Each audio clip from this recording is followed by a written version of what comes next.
તાનાશાહી જુઓ, તમે તાનાશાહી જુઓ આ જો એ બોલવાનો પણ અધિકાર નથી. આપણા સંવિધાન પ્રમાણે બોલવાનો અધિકાર આપણને આપવામાં આવ્યો છે. માણસની બોલવાની આઝાદી મોદી સરકારમાં નથી. માણસને બોલવા નથી દેતા, ઇન્ટરવ્યુ નથી આપવા દેતા, એનો અવાજ ઉભો નથી કરવા દેતા અને આવી રીતે પકડીને લઈ જાય છે. તમે જુઓ.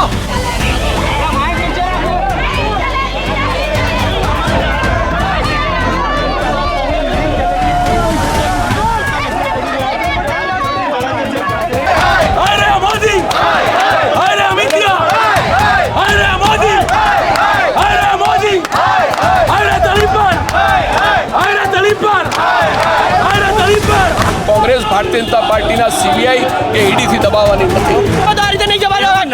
ઇન્ટરવ્યુ ચાલે છે પણ બોલવાનો આઝાદી તો હોય ને. અરે પણ બોલવાની આઝાદી તો હોય કે નહીં?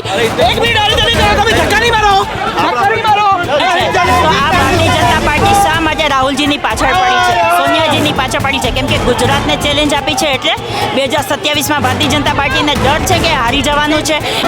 મોદી ડરી ગયો છે. મોદી ડરી ગયો છે.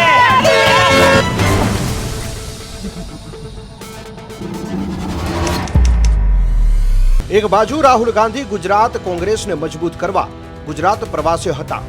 એ જ સમયે બીજી બાજુ નેશનલ હેરાલ્ડ કેસમાં ઈડી દ્વારા પ્રથમ ચાર્જશીટ દાખલ કરવામાં આવી છે. રાહુલ ગાંધી, સોનિયા ગાંધી અને સામ પિત્રોડા વિરુદ્ધ ઈડીએ મની લોન્ડરિંગના ગંભીર આરોપો લગાવ્યા છે.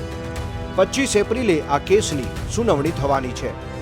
કોંગ્રેસનું કહેવું છે કે મોદી અને શાહ રાહુલ ગાંધીથી ડરી ગયા છે એટલે બદલાની રાજનીતિ કરવા ઈડીને હાથો બનાવી રહ્યા છે. ગુજરાત કોંગ્રેસે આ મુદ્દે અમદાવાદમાં ઈડી ઓફિસની બહાર વિરોધ પ્રદર્શન નોંધાવ્યો હતો. પોલીસે એ તમામ કોંગ્રેસી કાર્યકર્તાઓની કેવી રીતે ટીંગાટોળી કરીને અટકાયત કરી, જુઓ આ વિડીયોમાં.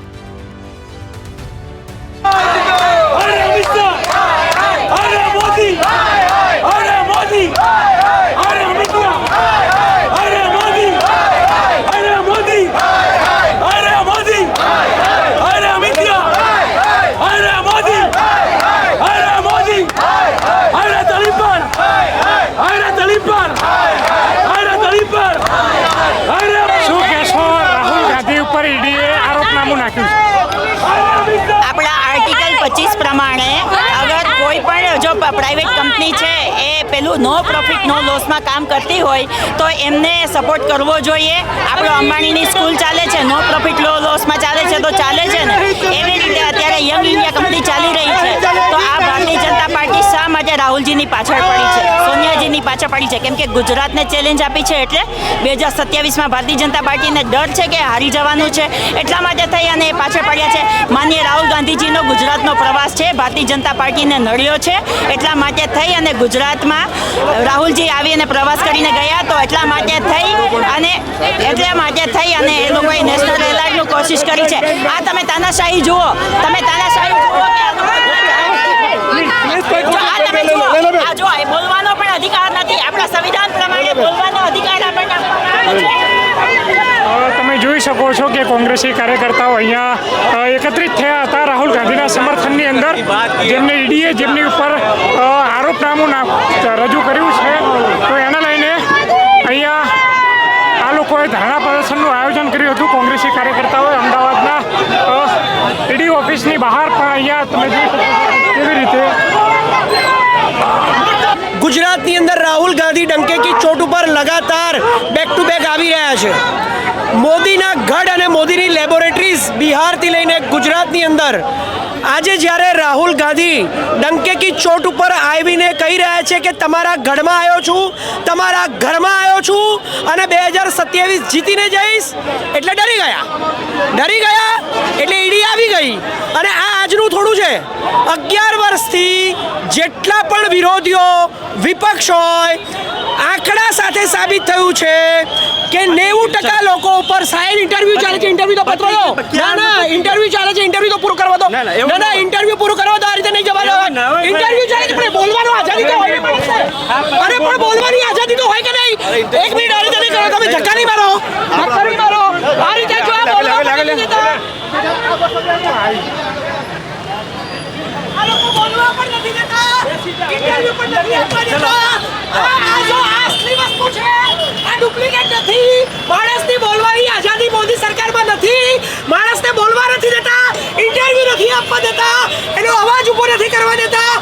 આવી રીતે પકડીને લઈ જાય છે. આ તમે જુઓ, આ સાક્ષાત્કાર છે કે મોદીની સરકારમાં રાહુલ ગાંધી બોલે કે રાહુલ ગાંધીનો કાર્યકર્તા બોલે, એને બોલવા દેવામાં આવ્યો નથી. પણ રાહુલ ગાંધીએ કહ્યું છે કે ડરો મત, અને સરકારને કહે છે કે ડરાવો મત. તો અમે ડરવાના નથી, જવાબ આપીશું. માઇક નીચે રાખો.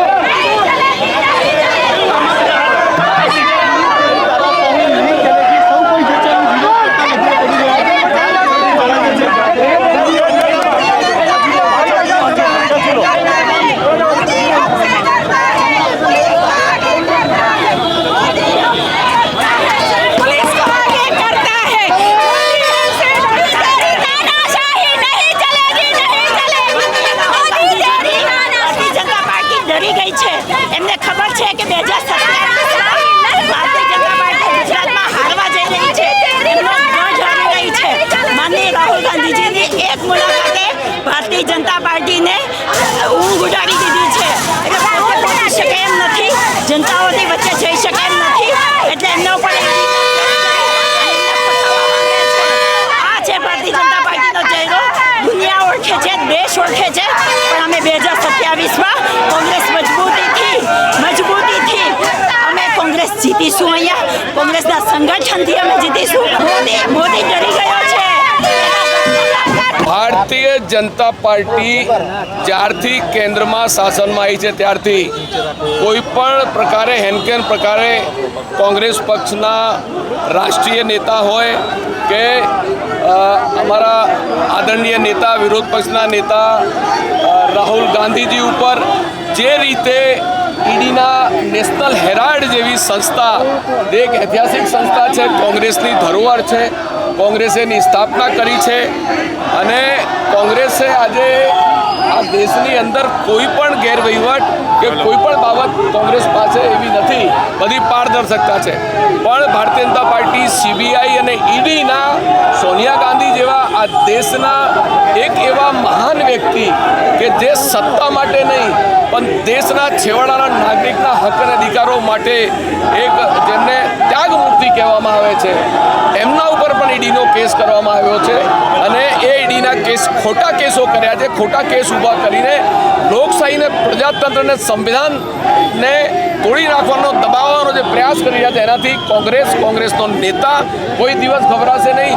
ગમે તેટલા એ લોકો ઈડી અને CBIના કેસો કરે, પણ કોંગ્રેસ આ દેશની અંદર લોકોનો અવાજ જે છે ઉઠાવતી રહેશે, સંઘર્ષ કરતી રહેશે અને લોકોના હક અને અધિકારો માટે લડતી રહેશે. કોંગ્રેસ ભારતીય જનતા પાર્ટીના CBI કે ઈડીથી દબાવવાની નથી. સાથીઓ, નેશનલ હેરાલ્ડ કેસની અંદર રાહુલ ગાંધી, સોનિયા ગાંધી, સામ પિત્રોડા વિરુદ્ધ ઈડીએ આરોપનામું ઘડ્યું છે. કોંગ્રેસી કાર્યકર્તાઓએ ઈડી ઓફિસની બહાર અહીંયા ધરણા પ્રદર્શનનું આયોજન કર્યું હતું અને ક્યાંય ને ક્યાંય એ તમામ જે આંદોલનકારીઓ હતા, જે કોંગ્રેસી કાર્યકર્તા હતા, એમને આ પોલીસ વાનની અંદર બેસાડીને એમની અટકાયત કરવામાં આવી છે.